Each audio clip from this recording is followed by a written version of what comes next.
Hello and welcome to the first ever AI for e-commerce Fireside Chat.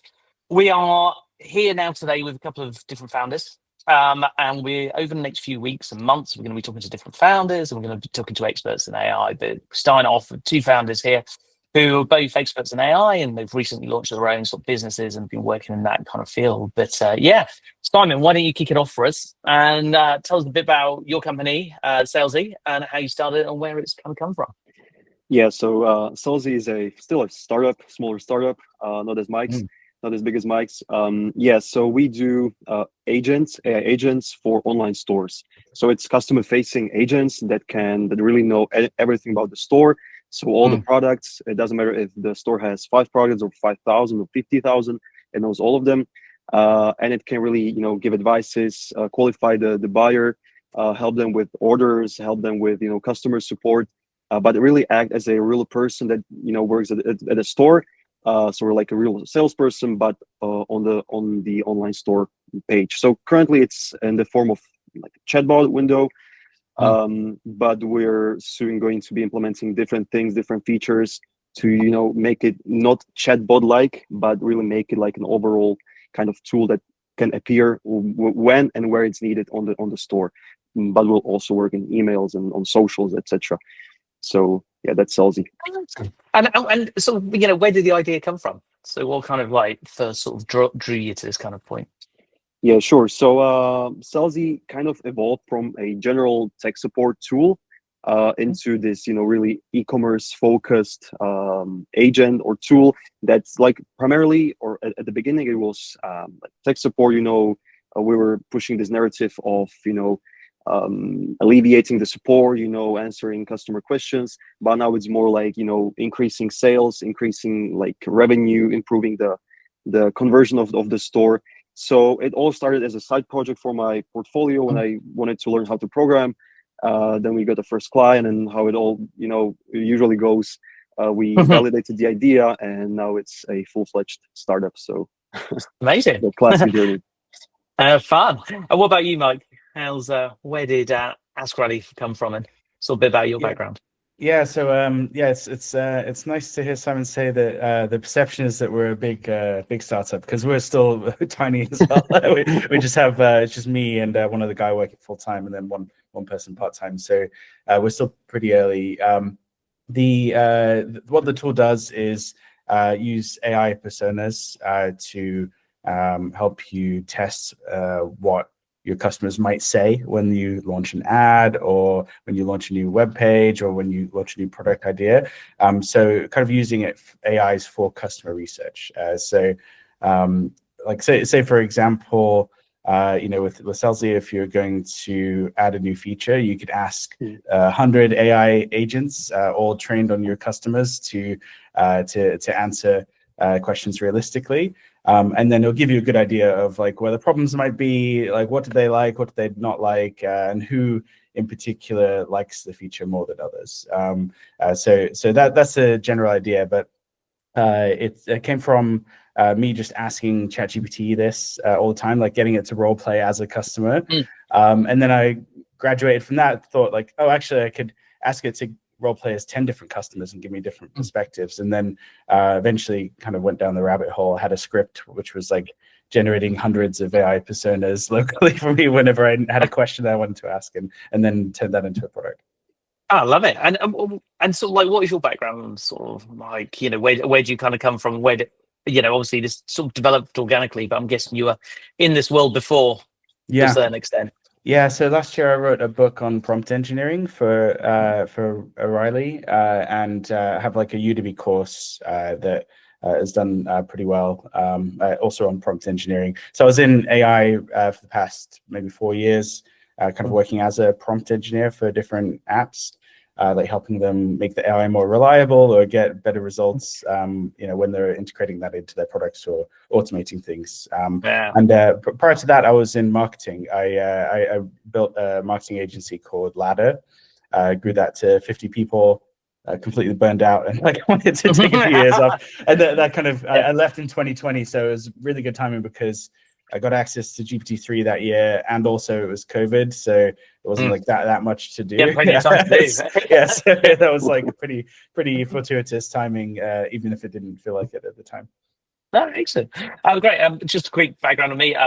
Simon, I was director of e-commerce and digital for like La Perla, head of e-commerce for agent marketers. So I always worked in e-commerce for last 15 plus years. Last kind of 5-6 years, been working in agency side, so I know the feelings like about the burnout and the things.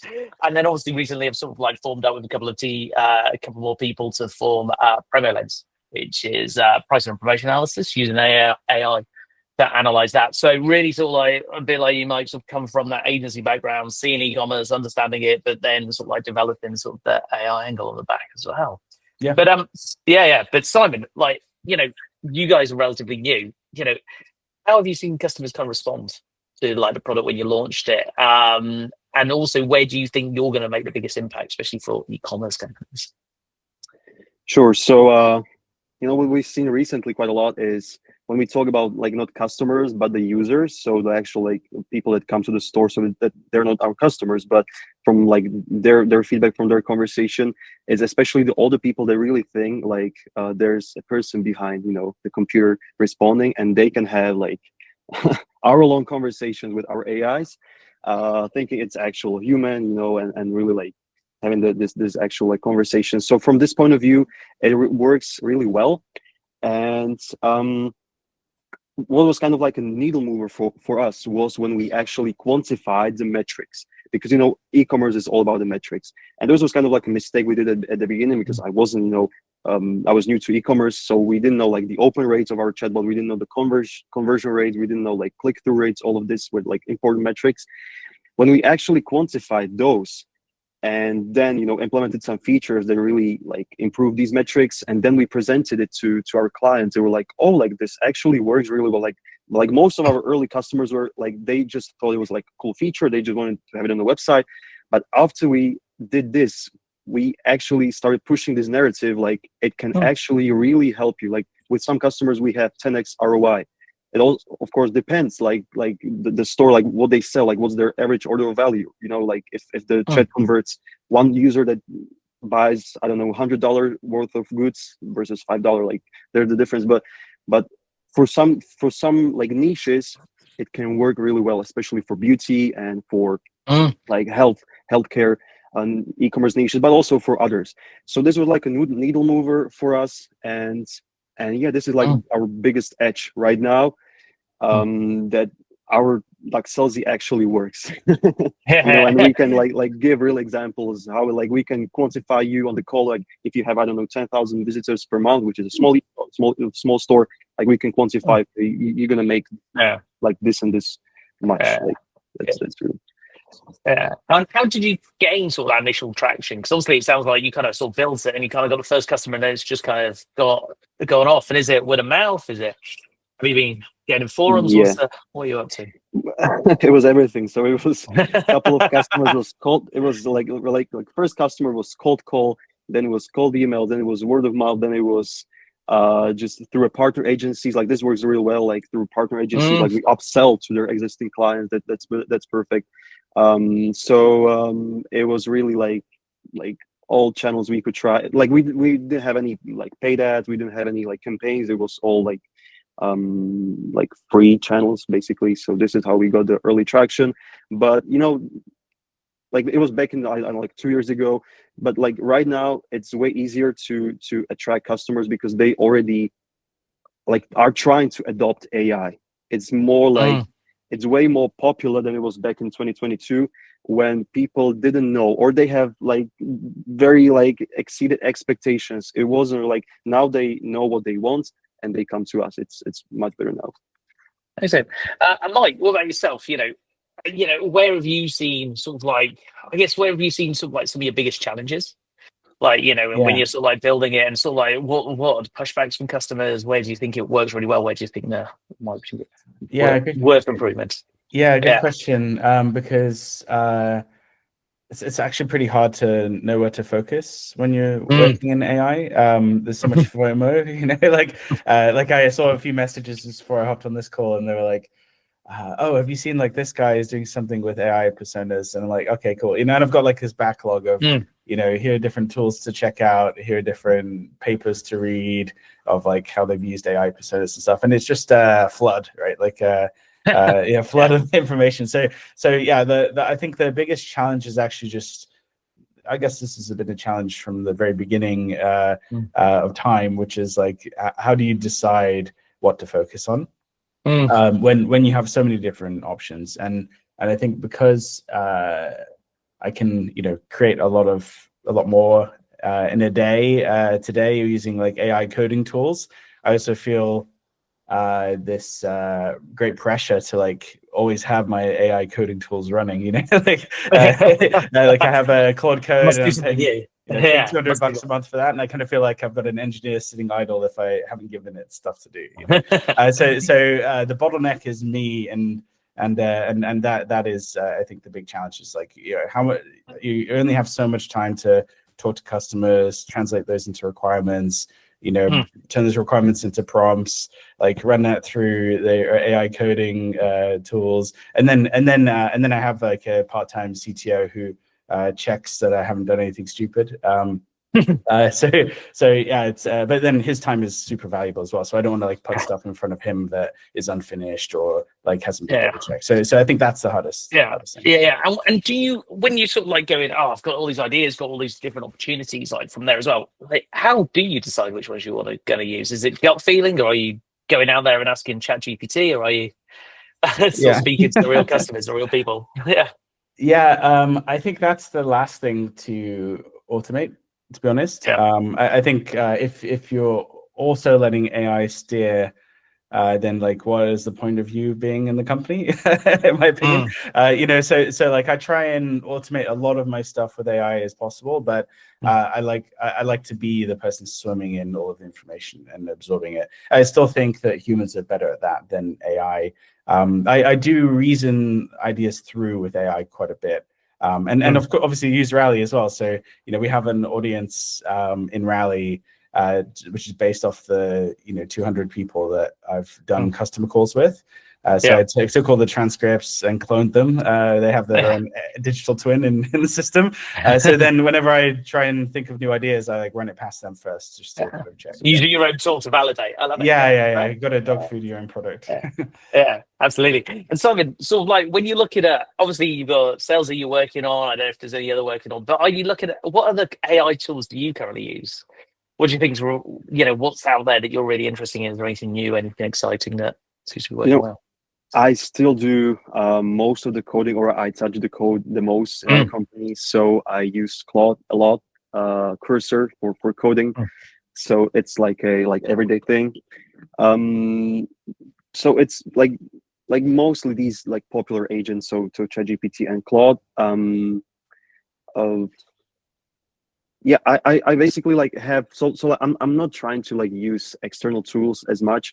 I do all of that, and because I can do the prompt engineering myself, I like to do that. So I just like to like use these agents, and that's it. Yeah, I love it. Yeah, absolutely. And Mike, you sort of said obviously you started like ChatGPT 3 and sort of like in 2020, you've kind of like been playing around with like prompt engineering. You've written a book about it as well. So obviously, you've got to be doing it for the last 5 years. It's gone incredibly quickly the last 5 years, and AI's changed massively well. What do you see as really changing in the next 2 to 3 years?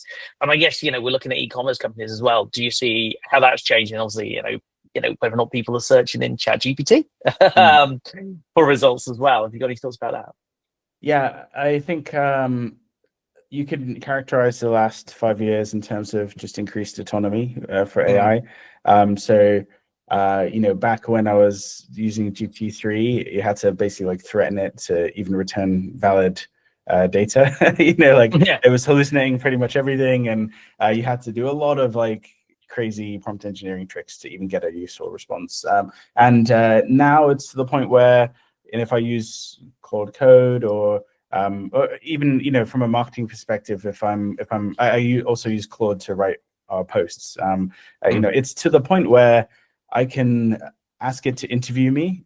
I just like answer the questions. I use a tool called Super Whisper, which just gives you a microphone and a transcriber basically on your Mac, and so press like Option Space, and I just blab and chat. So it's like a podcast almost. And then it turns that into a blog post. So I would say like I'm like checking that work less and less now, because I've looked at it so many times. I'm like, yeah, it's actually pretty good. I don't think I'll change anything. So now I would say what we're going to see over the next couple of years is moving more towards greater autonomy, where AI will work on longer running tasks.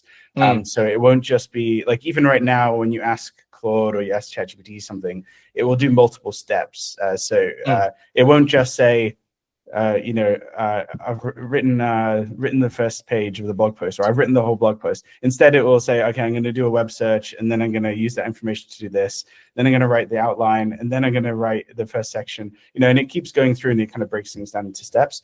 What you're going to get to is you'll have ChatGPT or whatever AI model you're using in your Slack, and as like another employee essentially. So you'll give it some briefing, you'll train it like you would train an employee. And it's going to be running in the background, and you'll just be acting as its manager, essentially. Yeah. I think I can agree with you, Mike, because at the beginning, of Salesy, one like user question was just one like AI request. Now, thanks to exactly what you just said, it's like 8 to 9, like 10 requests for just one user question.